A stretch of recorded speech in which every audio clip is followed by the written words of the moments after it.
It is a brand new week and with it comes a brand new episode of CNB.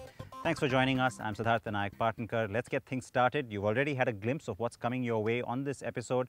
We've got a different AMG and then there's this one, the crazy color edition of the G-Class. That's of course the Mercedes AMG G63. So we'll run you through a little bit of that. There is that S63 to look forward to. But first, let's get to the Endeavour. It's called the Everest in the rest of the Southeast Asian markets, and this is the new generation car that really is looking pretty exciting.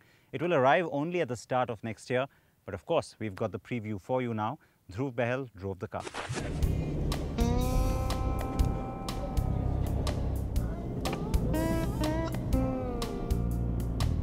We're in Chiang Rai in Northern Thailand with the new generation of the Ford Endeavour, which is called the Everest in other markets.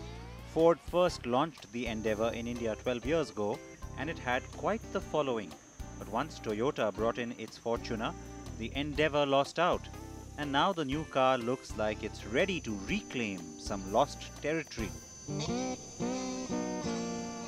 The new car certainly looks much nicer than the one we know. Robust lines and an attractive face, plus proportions that scream SUV and yet have a refinement to them. Overall, the car will attract buyers based on its looks alone. Now don't forget, Ford was the only one of the big three American manufacturers that avoided filing for bankruptcy in the late 2000s. And they did that by focusing on the core product and the one Ford philosophy. And a product of that is the family face that you see here. It's an Aston Martin-esque front grille. In this case, it's beefed up on some serious steroids, but it's a really good looking face. It's a really wide chrome grille, sleeker headlamps, and then if we move over to the side, it's not quite as dramatic, but it's accented by touches like this on the front fender, which tells you which engine variant is on this particular model. So there are third row seats obviously, but the differentiating factor here is the powered third row. So you just press a button and the third row drops like that. It's got a flat floor, so with both rows of seats stowed, the second and third rows, you get 2100 liters of storage capacity.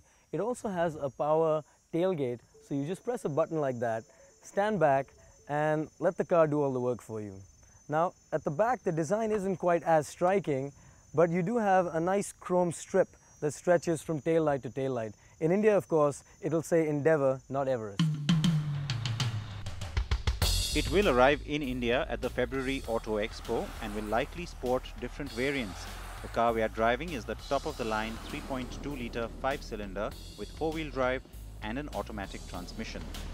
We only got to sample the automatic, which is Ford's 6R8T gearbox that is shared with the F-Series range of trucks. Ford engineers tell us that the transmission will learn your driving habits within an hour of you being behind the wheel and then adapt the way that it shifts to suit your driving style. First impressions are that it's an extremely refined powertrain, and in fact refinement levels in this car have gone up dramatically. It's electronic power steering now, so extremely light at low speeds, and it weighs up a little bit as you get going on the road. But first impressions are that it's an extremely comfortable machine. This is a really comfortable driving seat, and the ride is very, very good. Ford uses what they're calling active noise cancelling technology, kind of like you get in the high-end Bose headphones, which is something they're using to drown out the diesel clatter at low RPM or at idle. Most of that technology just sounds like jargon, which you're not 100% sure of whether it'll work or not, but in this case it certainly does seem to work. The car is quite silent at low RPM. There's no diesel clatter at all to speak of, and we've only been driving it a couple of minutes, but the response from this 3.2-litre motor seems pretty good. The standout characteristic of the Endeavour is the ride quality, as it comfortably dismisses potholes in its wake. Even in the rear seat, it has none of that shake, rattle and roll that you expect in a ladder frame SUV and that you get in a Fortuner or even the old Endeavour for that matter. So that's a great change. The entry variant will have a 2.2-litre 4-cylinder turbo diesel with 158 horsepower and two-wheel drive. That will come with two transmissions though, the 6-speed manual or the 6-speed automatic.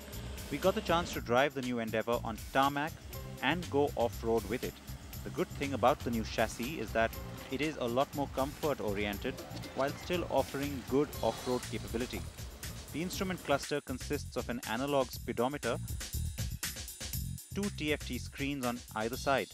One displays the entertainment options, mirroring the 8-inch touchscreen on the central console, while the other provides useful information such as fuel, temperature, mileage, etc. The four-wheel Endeavour also comes with hill descent control, hill launch assist, an active transfer case with a low-range gearbox, and an electronically locking rear differential.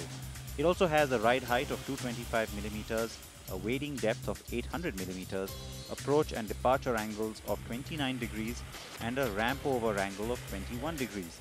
So if there's serious off-roading on your agenda, then the Endeavour will serve you very well indeed. So the cabin of the Endeavour is actually a really nice place to be. The seats are extremely supportive, very comfortable, in the first row as well as in the second row. This particular model has Ford's Sync 2 infotainment system. So the home screen is broken up into 4 different quadrants.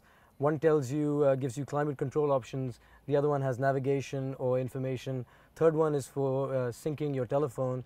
And the fourth one is for the entertainment options. So very intuitive, very easy to use, and it actually responds quite well to touch inputs. There are a host of buttons on the steering wheel, and in the center console is where all the off-road systems lie. So you've got the terrain management system in the center console, which controls which mode you're in the off-road system. You've got a bunch of buttons here that allow you to select low range, differential lock, and turn the traction control on and off. Now in the two-wheel drive variant, it's just a circular cubby hole that resides where the circular rotary knob lies.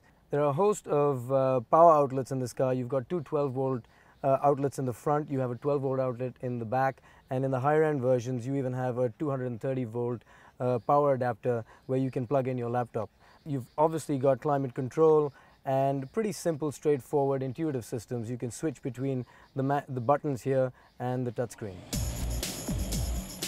The new Endeavour will be positioned squarely against the next generation Toyota Fortuner when it's launched early next year. Fortunately for Ford, it's at least a few generations improved from the last one.